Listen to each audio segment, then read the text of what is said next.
حضرت حمزہ سید الشہداء علیہ السلام کے عنوان پر ہونے والی عالمی کانفرنس کے منتظمین سے رہبر معظم انقلاب اسلامی حضرت آیت اللہ العظمہ سید علی خامنہئی کا خطاب 3 فروری 2022۔ بسم اللہ الرحمن الرحیم، الحمد للہ رب العالمین، والصلاة والسلام علی محمد وآلہ الطاہرین، ولعنت اللہ علی اعدائهم اجمعین۔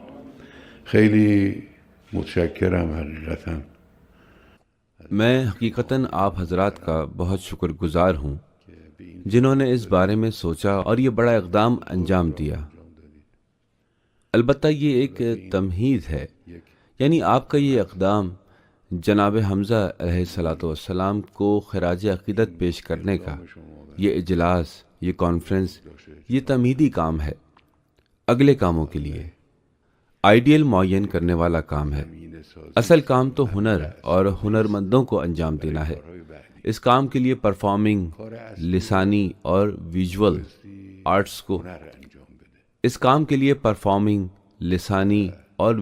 آرٹس کو استعمال کیا جانا چاہیے تاکہ حضرت حمزہ جیسی شخصیت کو خراج عقیدت پیش کرنے کا مقصد پورا ہو سکے، ورنہ صرف خراج عقیدت پیش کرنے کے اجلاس سے گو کہ ممکن ہے کہ میڈیا سے نشر ہو اور ایک مدت تک اس اہم شخصیت کا نام نشر ہوتا رہے، لیکن آپ جو کام کرنا چاہ رہے ہیں، ثقافت سازی کرنا چاہ رہے ہیں، آئیڈیل سازی کرنا چاہ رہے ہیں، وہ ہنری کام کے بغیر پوری طرح سے انجام نہیں پا سکتا اور ادھورا رہ جائے گا۔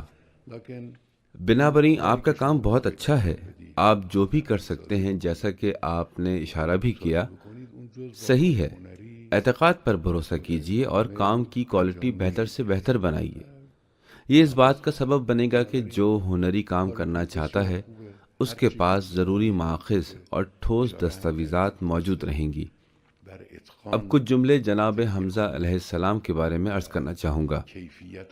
حقیقی معنوں میں حضرت حمزہ رسول اللہ صلی اللہ علیہ وآلہ وسلم کے مظلوم اصحاب میں سے ایک ہیں، یعنی ان کا جو کردار رہا ہے، چاہے ایمان لانے کے وقت ایمان لانے کی وہ کیفیت کہ اس عظیم شخصیت نے بے بانگ دہل اعلان کیا کہ میں مسلمان ہو گیا ہوں، اور ابن اسیر کے بقول ابو جہل کی خوب پٹائی کے بعد انہوں نے اسلام کا اعلان کیا۔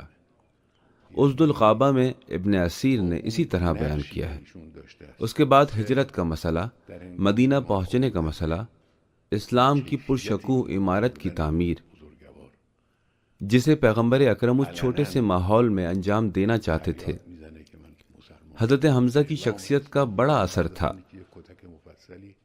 اور پھر ایک روایت کی بنیاد پر رسول خدا نے جس پہلے سریے میں روانہ کیا تھا وہ حضرت حمزہ کا سریہ تھا۔ آپ نے ان کے لیے پرچم تیار کیا، انہیں جنگ کے لیے بھیجا، پھر جنگ بدر اور وہ عظیم کارنامہ جو انہوں نے ان 2 بزرگوں نے انجام دیا، اور پھر جنگ احد۔ جنگ بدر میں بظاہر جنگ بدر میں ہی ایک قیدی نے پوچھا کہ وہ کون تھا جو لڑتے وقت اپنے ساتھ ایک علامت لیے ہوئے تھا۔ حضرت حمزہ اپنے لباس میں کوئی علامت رکھتے تھے۔ اس قیدی کو بتایا گیا کہ وہ حمزہ ابن عبد المطلب تھے، تو پھر اس نے کہا کہ ہم پر جو بھی مصیبت آئی وہ انہی کے ذریعے آئی۔ انہوں نے ہی جنگ بدر میں لشکر کفار کا بیڑا غرق کر دیا۔ مطلب یہ کہ ان کی کچھ اس طرح کی شخصیت تھی۔ ان سب کے باوجود وہ ناشناختہ ہیں، ان کا نام نمایاں نہیں ہے، ان کی زندگی کے حالات کے بارے میں لوگ زیادہ نہیں جانتے، ان کی خصوصیات لوگوں کو معلوم نہیں۔ واقعی وہ مظلوم ہیں، اور میں کہتا ہوں کہ خدا رحمت کرے مصطفیٰ عقاد پر، اور ہمیں ان کا شکر گزار ہونا چاہیے کہ انہوں نے اپنی فلم الرسالہ دا میسج، ایک مارکۃ الآراء فلم میں، واقعی مارکۃ الآراء فلم ہے، خاص طور پر حضرت حمزہ سے متعلق حصے میں، اور اس کردار کا اداکار بھی غیر معمولی طور پر مشہور اور اہم ہے، اور اس کا ایک خاص جلوہ ہے، اور یوں کسی حد تک اس عظیم شخصیت کی تصویر کشی کرنے میں کامیابی حاصل کی۔ البتہ کسی حد تک یہ کام ہونا چاہیے۔ البتہ رسول اللہ صلی اللہ علیہ وآلہ وسلم کے دیگر اصحاب کے سلسلے میں بھی یہ کام ہونا ضروری ہے۔ جناب عمار کے بارے میں بھی یہ کام ہونا چاہیے، جناب سلمان کے بارے میں بھی یہ کام ہونا چاہیے، اور جناب مقداد کے بارے میں بھی ہونا چاہیے۔ مقداد کو کون پہچانتا ہے؟ کون جانتا ہے کہ انہوں نے کیا کیا کیا؟ یہاں تک کہ پیغمبر کے اول درجے کے اصحاب کے بارے میں ہے کہ حادثہ حیثہ سوائے مقداد کے، یعنی صرف وہی تھے جن میں بالکل بھی لغزش نہیں آئی۔ یہ چیزیں بڑی اہم ہیں، انہیں سامنے لانا چاہیے، ان کا احیاء ہونا چاہیے، انہیں زندہ رہنا چاہیے۔ یا جناب جعفر بھی اسی طرح کے ہیں۔ خاص طور پر حضرت جعفر ابن ابی طالب کی زندگی میں ہنری صلاحیتیں بہت زیادہ تھیں۔ وہ حبشہ کا سفر کی کیفیت، سفر پہ جانا واپس آنا، یہ بڑی معیاری چیزیں ہیں اور ہنری لحاظ سے ان پر بڑا اچھا کام کیا جا سکتا ہے۔ خیر، تو پہلے مرحلے میں یہ کہا جا سکتا ہے کہ جناب حمزہ کی شخصیت اس لحاظ سے بڑی مظلوم ہے کہ انہیں کما حقہ نہیں پہچانا گیا۔ ان کاموں کے علاوہ امیر المومنین علی علیہ السلام کا وہ فرمان، وہ روایت جو نور الثقلین نے خصال کے حوالے سے نقل کی ہے، البتہ میں نے کتاب خصال میں نہیں بلکہ نور الثقلین میں دیکھا، حضرت حمزہ کے بارے میں میرے خیال میں اہم روایت ہے۔ حضرت امام محمد باقر علیہ السلام امیر المومنین علی علیہ السلام کے حوالے سے نقل کرتے ہیں کہ انہوں نے فرمایا، یہ تفصیلی روایت ہے جس کا ایک ٹکڑا یہ ہے: لقد كنت عاهدت الله تعالى ورسوله انا وعمي حمزه واخي جعفر وابن عمي عبیدہ، یعنی ان صحابی عبیدہ ابن حارث کو بھی کوئی نہیں جانتا۔ یہ عظیم شخصیت بھی ناشناختہ ہے۔ یہ وہ ہیں جو جنگ بدر میں گئے تھے، ان 3 افراد میں سے ایک تھے اور پھر شہید ہوئے تھے، بعد میں شہید ہوئے تھے، کسی کو بھی ان کے بارے میں کچھ نہیں معلوم۔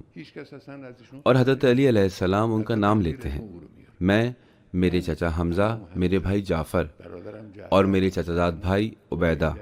فرماتے ہیں کہ این میفرماید که عاهدت الله تعالی انا و اینها علی امر وفینا به لله و لرسوله صلی الله علیه و آله، میں نے اور ان لوگوں نے اللہ سے عہد کیا، ایک بات پر آپس میں اتفاق کیا اور عہد کیا، خدا اور اس کے پیغمبر کے ساتھ عہد کیا۔ مطلب یہ کہ بیٹھے اور یہ طے کیا۔ اور اس وقت کے جوان امیر المومنین علی علیہ السلام اپنے سن رسیدہ چچا کے ساتھ، جو پیغمبر سے 2 سال بڑے تھے، اور ایک روایت کے مطابق حضرت حمزہ عمر کے لحاظ سے رسول خدا سے 2 یا 4 سال بڑے تھے، وہ پیغمبر کے رضائی بھائی بھی تھے۔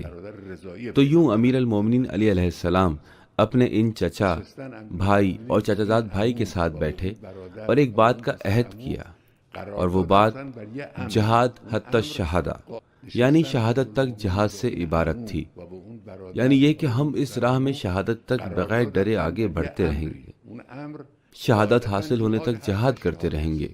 یعنی که ما در این راه، در این حرکت بی‌محابا میریم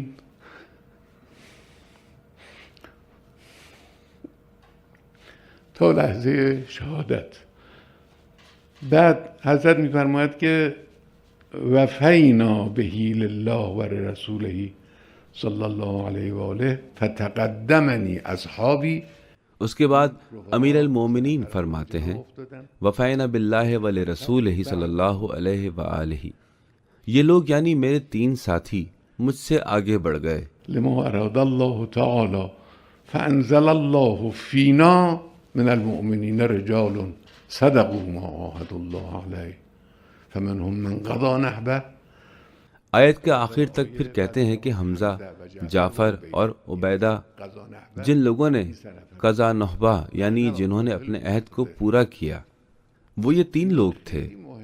وَأَنَا وَاللَّهِ الْمُنْتَظِرُ، اور خدا کی قسم میں منتظر ہوں۔ یہ چیزیں بہت اہم ہیں۔ امیر المومنین علی علیہ السلام کی زبان سے یہ بات اس طرح بیان ہوئی، اس طرح سے لوگوں کو خراج عقیدت پیش کیا جائے، ان کی عظمت بیان کی جائے، ان کی شخصیت کو نمایاں کیا جائے۔ یہ اس موضوع کی عظمت اور اس شخصیت کی عظمت کا غماز ہے۔ خود پیغمبر اکرم صلی اللہ علیہ وآلہ وسلم نے حضرت حمزہ کی شہادت کے لمحے سے ہی انہیں رول ماڈل بنانا چاہا۔ آپ نے انہیں سید الشہداء کا لقب دیا۔ پھر مدینے لوٹے تو دیکھا کہ انصار کی عورتیں، کیونکہ جنگ بدر میں 72 لوگ شہید ہوئے تھے، 4 افراد مہاجرین میں سے تھے اور 68 انصار میں سے شہید ہوئے تھے۔ تو انصار کی عورتیں رو رہی تھیں، گریہ ازاری کر رہی تھیں، بین کر رہی تھیں۔ پیغمبر نے کچھ دیر تک سنا اور پھر فرمایا کہ حمزہ پر کوئی رونے والا نہیں ہے۔ یہ بات مدینے کی خواتین تک پہنچی اور ان سب نے کہا کہ ہم اپنے شہید پر رونے سے پہلے حمزہ پر گریہ کریں گے۔ در حقیقت پیغمبر اکرم نے یوں ان کو اس کام پر ترغیب دلائی تھی، یعنی انہوں نے پورے مدینہ کو حضرت حمزہ پر رونے کی ترغیب دلائی۔ پورے مدینے میں کوہرام مچ گیا۔ اس کا کیا مطلب ہے؟ اس کا مطلب ہے کہ رسول اللہ جناب حمزہ کو نمایاں کرنا چاہتے ہیں۔ وہ سید الشہداء ہیں، وہ ہیں جن پر سبھی کو گریہ کرنا چاہیے۔ یہ رول ماڈل بنانا ہے، آئیڈیل بنانا ہے، اور یہ چیز صرف اسی دن کے لیے نہیں ہے، ہمیشہ کے لیے اور پوری تاریخ کے لیے ہے، تمام مسلمانوں کے لیے ہے۔ بنابراین آپ کا کام صرف ملک کے اندر اور ایران کا نہیں ہے۔ آپ ایسا کام کر رہے ہیں جو انشاءاللہ اگر اچھے سے ہو گیا، اور مجھے پوری امید ہے کہ یہ کام انشاءاللہ اچھی طریقے سے انجام پائے گا، تو پھر یہ سبھی اسلامی ملکوں، سبھی عرب ملکوں اور دیگر زبانوں کے ملکوں کی ایک خدمت ہوگی۔ اس سے سبھی کو فائدہ اٹھانا چاہیے اور انشاءاللہ سبھی فائدہ اٹھائیں گے۔ شاید ان کے فنکار پیش قدمی کریں اور بڑے بڑے کام انجام دیں۔ خیر، اب ہمیں جو کام کرنا ہے وہ یہ ہے کہ حضرت حمزہ کی شخصیت کو تشکیل دینے والے عناصر کا تعین کریں۔ یعنی ایک بڑا کام یہ ہے کہ ان کی شخصیت کے ساتھ کیا ہوا، کس خصوصیت نے انہیں اس حد تک عظمت عطا کی۔ میرے خیال میں یہ ایک اہم کام ہے، پھر یہ ہم لوگوں کے لیے آئیڈیل بن جائے، تاکہ خود ہم لوگ بھی اور دوسرے بھی اس سے استفادہ کریں۔ میرے خیال میں حضرت حمزہ کی شخصیت کو تشکیل دینے والے عناصر میں سے دو یہ ہیں، ایک عزم مصمم اور دوسرے شناخت کی طاقت۔ ان چیزوں کی ہمیں زیادہ سے زیادہ ترویج کرنی چاہیے۔ عزم مصمم، ٹھوس ارادہ۔ کبھی انسان کسی بات سے مطلع ہوتا ہے، کسی بات کو مانتا بھی ہے، اس پر عقیدہ بھی رکھتا ہے، لیکن کمزور ارادے کے سبب اس کے مطابق عمل نہیں کر پاتا۔ ٹھوس ارادہ اور عزم مصمم یہاں پر ایک فیصلہ کن عنصر ہے کہ اس پرعزم شخصیت نے جس دن حضرت حمزہ نے اپنے اسلام کا اعلان کیا، بعثت کے 8ویں سال انہوں نے اسلام قبول کرنے کا اعلان کیا۔ وہ دن پیغمبر کے سخت ترین ایام میں سے ایک تھا، کیونکہ اسلام آشکار ہو چکا تھا اور ادھر ادھر سے پیغمبر پر حملے ہو رہے تھے، رسول خدا کے اصحاب پر حملے ہو رہے تھے۔ یہ سختیاں جو ہم نے سنی ہیں انہی برسوں سے متعلق ہیں۔ انہی سخت برسوں میں، ایسے حالات میں جب مسلمان انتہائی سختی میں زندگی گزار رہے ہیں، اس شخصیت نے مسجد الحرام میں اور کعبے کے قریب کھڑے ہو کر بلند آواز میں کہا، میں مسلمان ہو گیا ہوں، سبھی جان لیں کہ میں ان کے دین پر ایمان لے آیا ہوں۔ یہ وہی شجاعت، وہی ٹھوس ارادہ اور عزم مصمم ہے اور صحیح شناخت ہے۔ یہ صحیح شناخت بہت اہم ہے۔